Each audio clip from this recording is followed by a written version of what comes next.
Hi everyone, Dave from DailyTechTV here, and I've got a brilliant question from Mr. BD9. Should I get a Manfrotto or a Velbon tripod?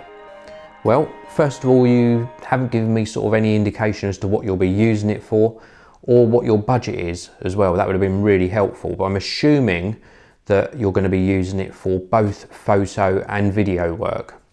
Now, I'm not familiar with the Velbon range.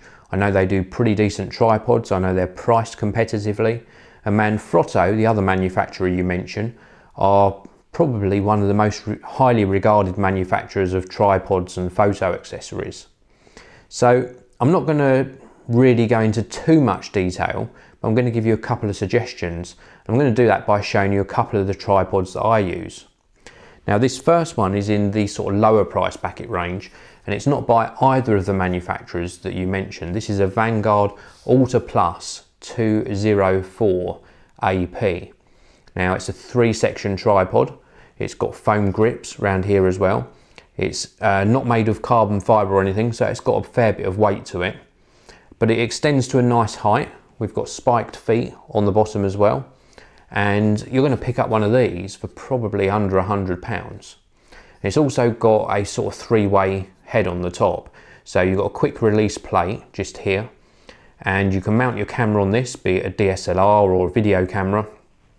And then you can actually move this head in an up and down motion, or you can rotate it 360, or you can in fact tilt it for portrait and landscape use as well. So it's got a nice sort of built-in head.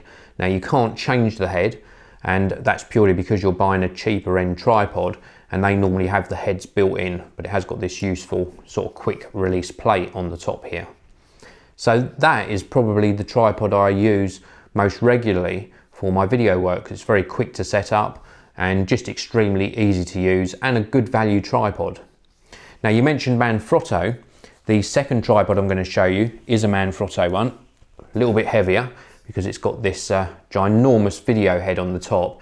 Now, this one you're going to pay a lot more for. The model number on this is 755CX3. You can see that there. And this is a carbon fibre tripod. It's 1, 2, so this is a 3-section tripod. That one before is actually a 4-section. No, yeah, call it a 4-section. So this is a 3-section tripod. So you've got this section here and then 2 more that come out. And these legs can actually be angled at different angles. You can get nice low shots.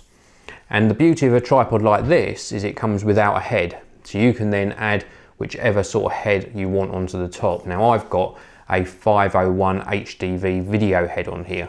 And this you can actually tilt and pan, and it's got a self-leveling function as well. So if you've got something that's front heavy, it will always sort of self-level back up to a horizontal position. And it is very smooth. Look at this. Very smooth in its panning motion.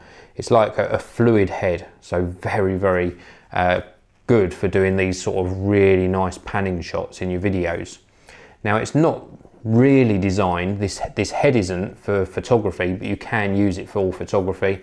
It comes with a quick release plate, but that's currently situated on my Canon 5D Mark III behind me there. And that allows you just to put your camera on and off the tripod head very quickly and easily. Now, if you weren't going to use it for video, then you could buy a different head to go onto this base. So it's going to cost you a lot more. I think the bases go for around about £180, something like this. And this tripod head, I'm really not sure on the price on this one. I think it's around about the 200, maybe £250 mark. You might find it a little bit cheaper if you shop around, but there are mini versions of this head as well, which you can get for about £80. So you've got lots of options when it comes to adding a head on. And the beauty of buying a separate tripod base with interchangeable heads is, of course, you can customize this at a later stage to whatever sort of head you want. So it's very sort of future-proof. Buy a good base and then invest in a better head as and when you can afford it. So I hope that sort of helped you. The Velbon tripods you mentioned at the beginning of this video that was in your question, yeah, they could be good as well, but I just got no experience of them, so I can't really pass comment on them. I always like to be able to actually physically have tested and used something before I advise you. So I hope that's helped. Great question. If you've got any new questions, leave them in the comment section below, and I will see you all in the next video.